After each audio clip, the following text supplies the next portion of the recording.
नमस्कार, आदाब, सत श्री अकाल। मैं शिल्पी आप सबका संकल्प से सफलता तक के इस यूट्यूब चैनल पर फिर से एक बार स्वागत करती हूँ। देखिए, 10,000 टिकट, पूरी रात का इंतजार और सामने मेसी निकल गए, लेकिन दिखे ही नहीं। यही वजह बनी कोलकाता के सॉल्ट लेक स्टेडियम में बवाल की। कोर्ट इंडिया टूर 2025 के पहले चरण में अर्जेंटीना के वर्ल्ड चैंपियन लियोनेल मेसी को देखा गया। हजारों फैंस सॉल्ट लेक के युवा भारतीय क्रीडांगन स्टेडियम भी पहुंचे और हमने देखा कि मेसी रात में 2:30 बजे कोलकाता आए और 70 फीट ऊंची अपनी प्रतिमा जो है इन्होंने इसका वर्चुअल अनावरण किया और 11:30 बजे तक लगभग स्टेडियम मेसी पहुंचे थे।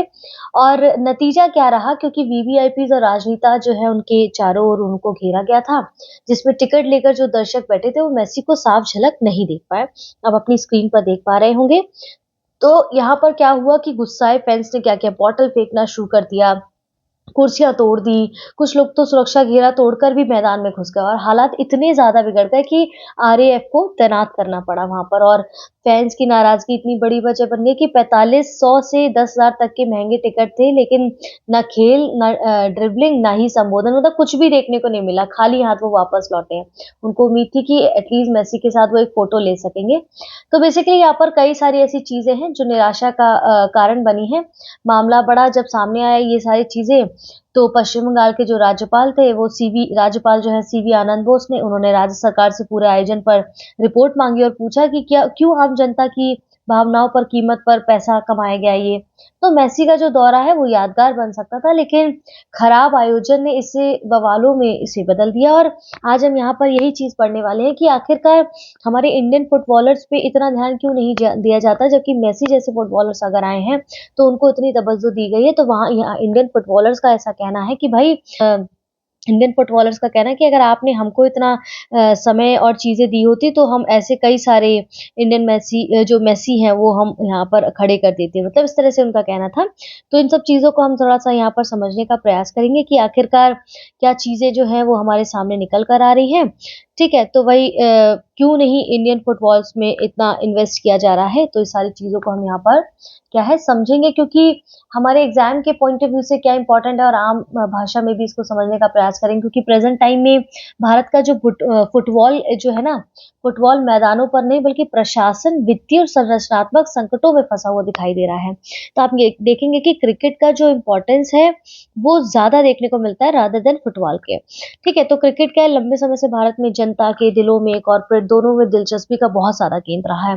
चाहे सट्टेबाजी हो, चाहे नॉर्मल गली मोहल्ले से लेके स्टेडियम तक का सफर जो है हर व्यक्ति वहां पर तय करता है, जो जो इंटरेस्टेड होता है क्रिकेट में। और बच्चा बच्चा अपने देश में क्रिकेट में इंटरेस्ट होता है।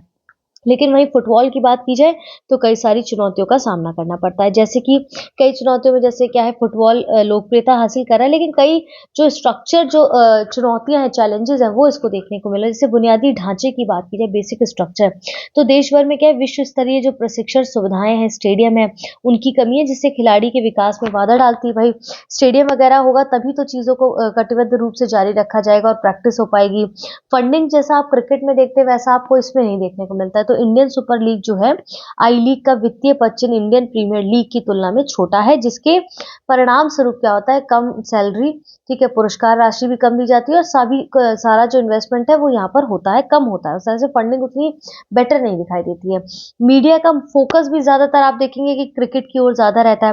फुटबॉल के लिए टेलीविजन दर्शकों की संख्या हो या प्रयोजन सौदे काफी कम होते हैं, जिससे क्या है कि पर्सनली खिलाड़ियों की जो बाजार क्षमता पर निवेश पर संभावित रिटर्न कम हो जाता है, इसलिए लोगों का इंटरेस्ट भी उसमें कम दिखाई देता है ना। अभी कुछ आंकड़े हैं पिछले वर्षों में, आप देखेंगे भारत में क्रिकेट वर्सेस फुटबॉल की लोकप्रियता और जो इन्वेस्टमेंट चालक है उनका क्या रवैया रहता है। जैसे कि लोकप्रियता और प्रशंसा का आधार देखें तो ये आपका ब्लू कलर का क्रिकेट का है साइन और ये ऑरेंज फुटबॉल का। तो क्रिकेट की कंडीशन देखिए लोकप्रियता में और फुटबॉल की देखिए।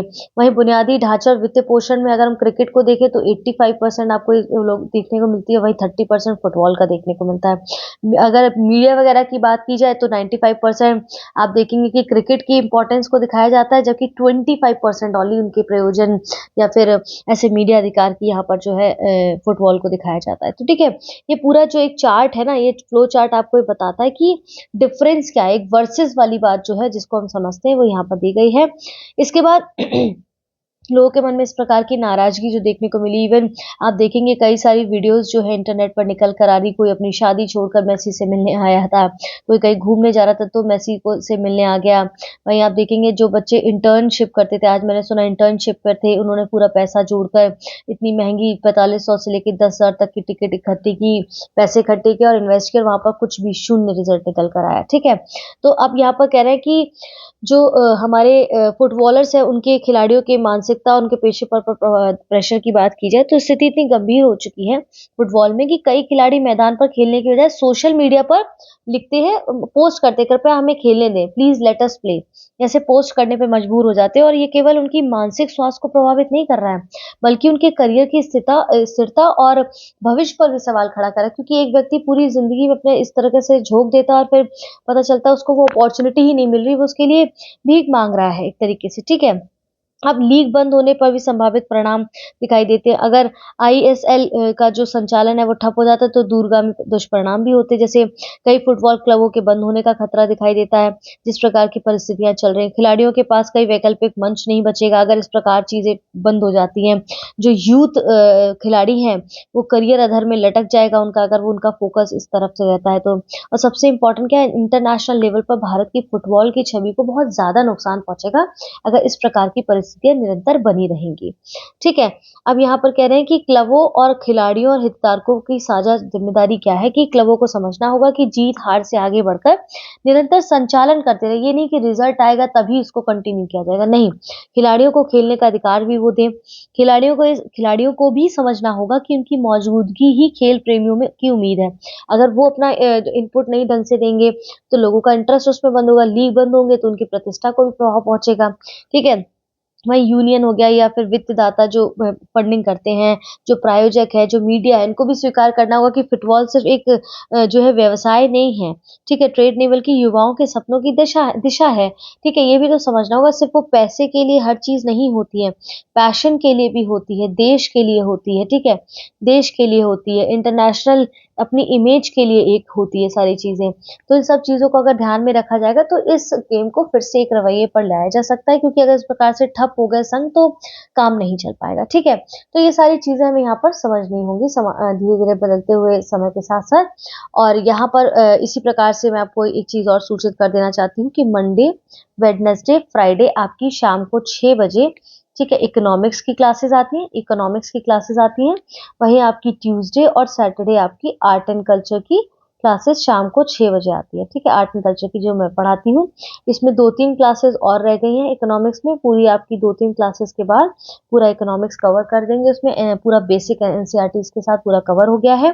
और आर्ट एंड कल्चर कंटिन्यू रहेगा शाम को 6 बजे, और इस प्रकार से जियोपॉलिटिकल टॉपिक आपको जो जैसे अभी मैंने पढ़ाया उसी प्रकार से आपको निरंतर मिलते रहेंगे। जो भी करंट अफेयर से अपडेटेड चीज़ें हैं वो आपको निरंतर डेली मेरे चैनल पर, जिसका नाम क्या है, संकल्प से सफलता तक, मेरा फोटो भी लगा हुआ है। जर्नली मैं आपको जो है किस प्रकार से पढ़ाती हूँ, जर्नली मैं आपको आप देखेंगे कि मैं यहाँ पर आप टाइप करेंगे, देखिए इस प्रकार से टाइप करेंगे आप। एक सेकेंड, इंटरनेट कनेक्शन ऑफ है, जस्ट अ मिनट। हाँ, इस प्रकार से आप टाइप करेंगे ना, संकल्प से सफलता तक, तो मेरा चैनल आएगा वहां पर। और संकल्प से, एक सेकेंड रुकिए, मैं डायरेक्ट अपना चैनल ही ओपन कर देती हूँ ना, ठीक है? तो कहने का मतलब ये है कि इस प्रकार से अगर आप पढ़ेंगे, कंटिन्यू रहेंगे, चैनल सब्सक्राइब कर देंगे, बेल आइकन दबा देंगे तो टाइमली आपको नोटिफिकेशन मिलता रहेगा। और ये जो मुद्दा सामने हमारे आया है वो इम्पोर्टेंट है, क्योंकि एग्जाम के पॉइंट ऑफ व्यू से अगर हम देखें कुछ चीज़ें हैं जो हमें जाननी ज़रूरी, जिसको मैंने पढ़ा दिया है। फिलहाल संकल्प से सफलता तक आप टाइप करेंगे, संकल्प से सफलता, ठीक है? संकल्प से सफलता, इस चैनल को टाइप करेंगे जिस पे मैं अभी पढ़ा रही हूँ, वहाँ पर टाइप करके चैनल को सब्सक्राइब कर दे, बेल आइकन दबा दे, ताकि टाइमली आपको नोटिफिकेशन मिलता रहे। फिलहाल के लिए इस वीडियो को लाइक ज़रूर करें, ठीक है? चैनल को सब्सक्राइब ज़रूर करें, कॉमेंट करना ना भूलें, आपकी क्या प्रतिक्रिया है वो हमें ज़रूर बताएं, और बेल आइकन ज़रूर दबाएं ताकि टाइमली नोटिफिकेशन मिलता रहे। धन्यवाद।